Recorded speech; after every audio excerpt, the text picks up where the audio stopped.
दोस्तों आज मैक्सिमम लोग लॉ ऑफ अट्रैक्शन के बारे में जानते हैं, लेकिन सिर्फ 1 या 2% लोग ही उससे फायदा ले पाते हैं। हम सब ने द सीक्रेट बुक और मूवी से ही लॉ ऑफ अट्रैक्शन को जाना, लेकिन ये मूवी सिर्फ आपको अपने विचारों के बारे में अवेयर करती है। वो आपको लॉ ऑफ अट्रैक्शन के बारे में अवेयर करती है, लेकिन वो आपको मेन लॉ के बारे में नहीं बताती। लॉ ऑफ अट्रैक्शन के अलावा भी एक दूसरा लॉ है जिसे लॉ ऑफ वाइब्रेशन कहते हैं। शायद आपने इसका नाम भी पहले सुन रखा हो, लेकिन लॉ ऑफ अट्रैक्शन तब तक काम नहीं करता जब तक आप लॉ ऑफ वाइब्रेशन को ना समझ लो। लॉ ऑफ वाइब्रेशन को समझने के लिए आपको एनर्जी को समझना होगा। आप अपनी बॉडी को अगर बिल्कुल ध्यान से नोटिस करो तो आप पाओगे कि आपकी बॉडी का हर सेल हर समय मूवमेंट में होता है। अगर आप अपनी बॉडी और अपने आसपास की चीजों को ध्यान से देखोगे तो आप पाओगे कि वो हर समय एक मूवमेंट में है।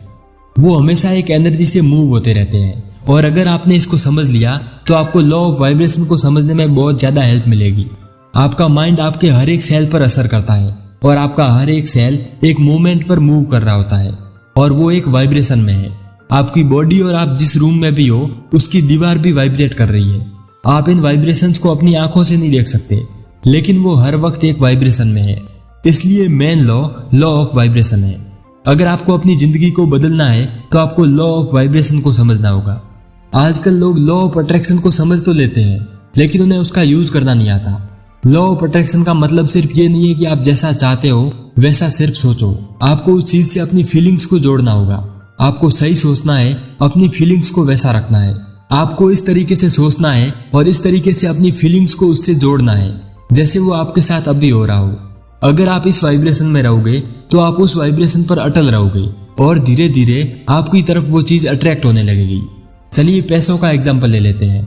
मान लीजिए कि आप वेल्थ को मैनिफेस्ट करना चाहते हैं, तो आप जितने अमाउंट को मैनिफेस्ट करना चाहते हो आपको इस तरीके से अपने माइंड में एक दुनिया बनानी होगी जैसे वो पैसे अभी आपके पास हैं। आपको वो सब कुछ अभी फील करना होगा जो आप वो पैसे आपके पास आ जाने पर आप करना चाहते हो। उसे आपको अभी अपने माइंड में अपनी फीलिंग से जोड़ना होगा। मैक्सिमम लोग लॉ ऑफ अट्रैक्शन में अनसक्सेसफुल इसलिए रहते हैं क्योंकि वो हमेशा अपने पुराने रिजल्ट्स को देखते हैं। वो पहले अपने पुराने रिजल्ट्स को देखते हैं और उसके बाद फ्यूचर के बारे में सोचते हैं, और यही हमारी सबसे बड़ी गलती होती है।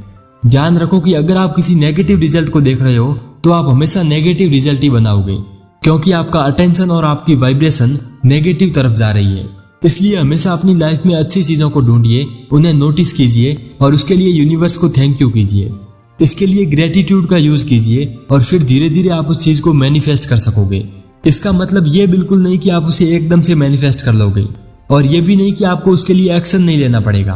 आपको एक्शन तो लेना ही पड़ेगा, लेकिन जब आप सोचोगे सही, आपके इमोशन सही होंगे, आपकी वर्किंग सही होगी, तब आप कंपैरेटिवली जल्दी उस चीज तक पहुंच पाओगे और फिर आप इजीली डिस्ट्रैक्ट भी नहीं हो सकते।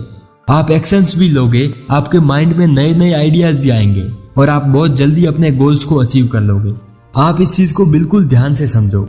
लॉ ऑफ वाइब्रेशन एक ऐसा लॉ है जिस पर अगर आपने महारत हासिल कर ली तो आप अपनी पूरी जिंदगी को बदल सकते हो। इसलिए लॉ ऑफ वाइब्रेशन को समझो, अपनी वाइब्रेशन को बदलिए, अपनी सोच को बदलिए, अपनी फीलिंग्स को उस गोल से जोड़िए जिसको आप पाना चाहते हो। जैसी लाइफ आप जीना चाहते हो उसे फील करना शुरू कर दीजिए और बहुत जल्द ये फीलिंग आपकी हकीकत बन जाएगी।